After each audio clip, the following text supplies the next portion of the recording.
Hey, welcome to the Go To Physio podcast, the podcast that helps you get real world results with real people while also helping you become the go-to therapist in your town. I hope you enjoy the show.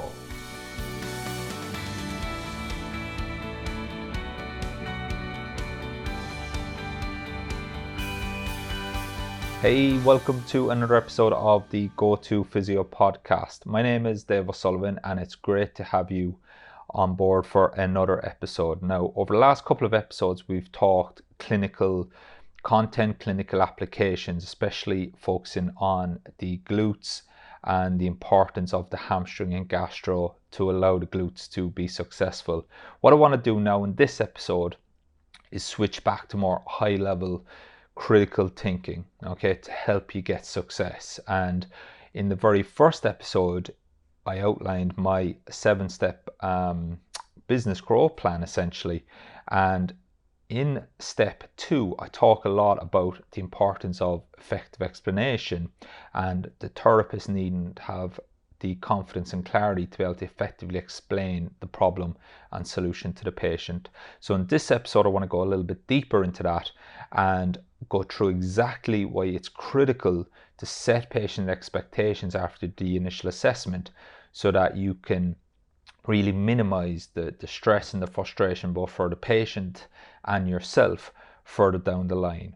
And there's a key formula that was really instrumental in myself changing how we approached the initial assessment when we met a patient for the very first time in my own clinic in Huddersfield. And that formula, it's a very important formula that I think truly can be implemented in all aspects of your life, but especially in our world.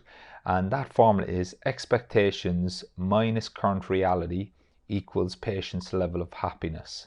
Okay, so I found that formula from a guy about a book that I was reading. It got nothing to do with physio, but when I saw it, I was just like, wow, that is absolutely genius. And if we look at that formula, how happy a patient's going to be along the treatment plan and along the sessions as they get back to where they really want to get back to, it's all going to be dictated by their expectations and what's actually happening in reality. Okay, so if there's a big gap between expectations and current reality, then you're probably going to have a very unhappy patient. If that patient comes in after the initial assessment and you've gone through your initial assessment, you've gone straight into the treatment and you've given them some exercises and off they go, maybe they've had this pain for a long time, and there's not a whole lot of change in the pain experience. That person is expecting to have a significant difference in or reduction in the pain experience after one session because their friend is being to you and they noticed a big reduction in their first session. So in that scenario, there's a massive mismatch between what the patient was expecting and what's actually happened. Also, you can look at this from a hands-on treatment point of view. Okay, you can have patients. We've had patients, a couple of patients, not a whole great deal amount, but we've had a few where the patient came in, and since we've taken this new approach, they were maybe expecting some hands-on treatment or a lot more hands-on treatment in the first session. So there's a mismatch between their expectations and what happened. But because we understand this formula, we can set their expectations at the end of that session.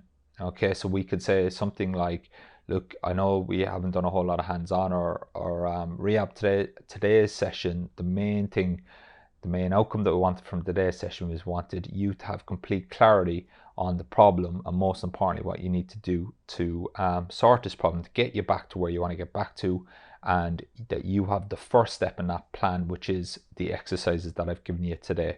In the next session, we'll spend a lot more time obviously on hands-on if it's appropriate, but also getting the next steps in your rehab. So what we've done there is we've adjusted their expectations to match the reality. Okay, just like in professional sport, if we've got a player who's done a grade 2 hamstring and we think it's going to be 4 to 6 weeks, and the coach and the player, we didn't set expectations with the coach and the player, then they're coming in the next week thinking that the athlete's going to be ready to go, when blatantly it's going to be 4 to 6 weeks. There's going to be an issue. And I think we need to take that approach in private practice in setting expectations. Hey, I hope you're enjoying today's show. For more clinical content and tips to help you implement this content in the real world, please visit thegotofysio.com for more information, including my 6-step patient adherence checklist, which you can download for free. And also there's more blog content that helps you implement this stuff in the real world. You'll also find links to my YouTube show, the Go To Physio Show, as well as lots of more information to help you become the go-to therapist, helping real patients get real results in the real world. Now, once we set expectations, what's going to happen then is that allows the patient to have clarity not only on the problem but also the solution. But by setting the expectations, it allows them to adhere to the treatment plan, adhere to the exercises, and buy into the treatment plan. And that's going to have a massive impact then on our cancellations or drop-offs, the patient becoming unhappy after 2 or 3 sessions.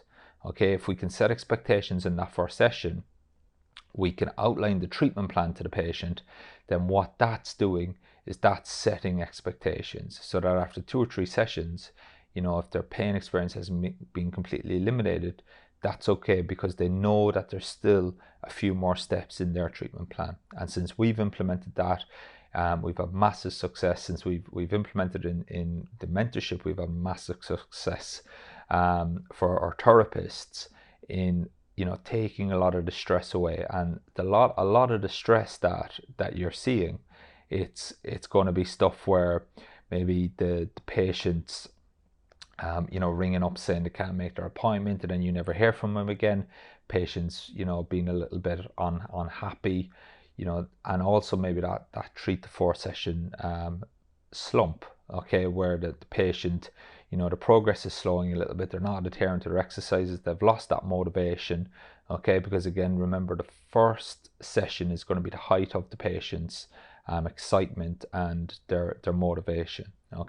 So that's where we have to set expectations, and then we can come back to this every session then and give them an idea of where they are on that journey to getting back to where they want to go. So that formula, expectations minus their current reality, equals their level of happiness.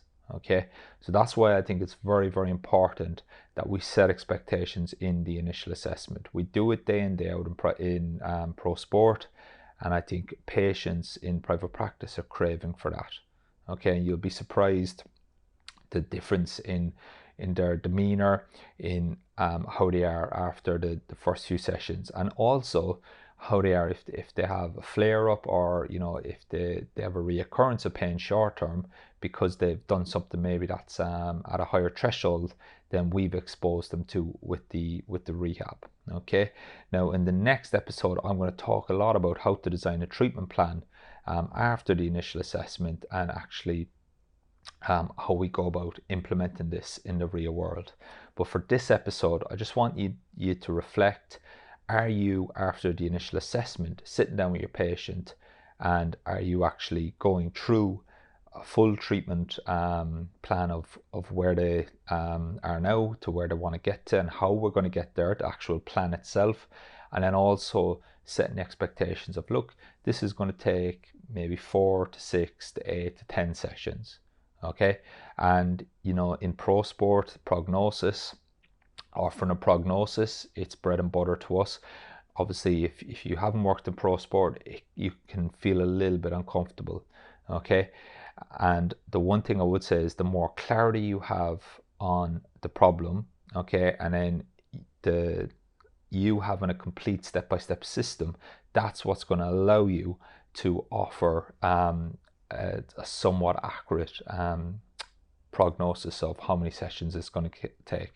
Now, of course, there is times where you may get better a little bit quicker, or it's going to take a little bit longer, and there's ways we can go about that as well, which we do a lot of work with that in the mentorship.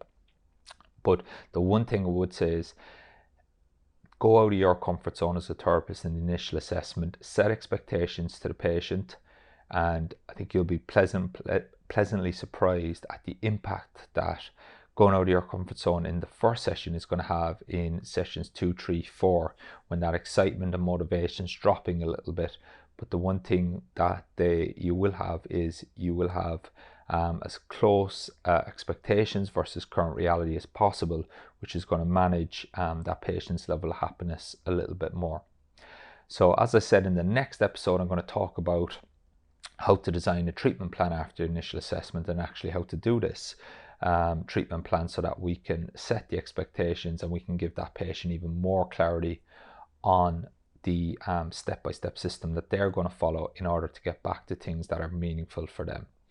So for more information on this formula, there's also an accompanying blog, as well as the business growth plan and my patient adherence checklist.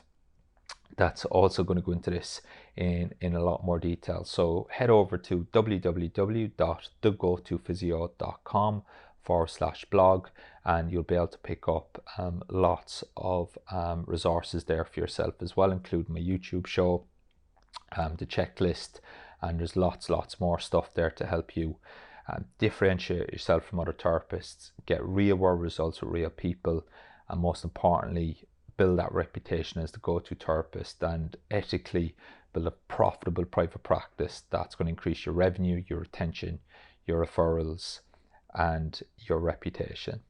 Okay, that's it for this week. It's a short episode. I'll see you next week when we get into the actual clinical application of designing a treatment plan after the initial assessment to give you the best chance of really getting that expectations versus current reality as close as possible, to have very, very happy patients that are adherent to your exercises, that are adherent to the treatment plan, and that are fully bought in. I'll see you next week on the next episode of the Go To Physio podcast. Speak to you soon. Hey, I hope you enjoyed today's show. For more information, please visit www.thegotоphysio.com, where you can download my 6-step patient adherence checklist absolutely free, as well as read the accompanying blog that goes with today's episode. We've got lots of cheat sheets and clinical content to help you implement to get real world results with real patients, that ultimately helps you become the go-to therapist and allows you to build a profitable, busy private practice, or become that go-to therapist in professional sport. I'll speak to you soon on the next episode.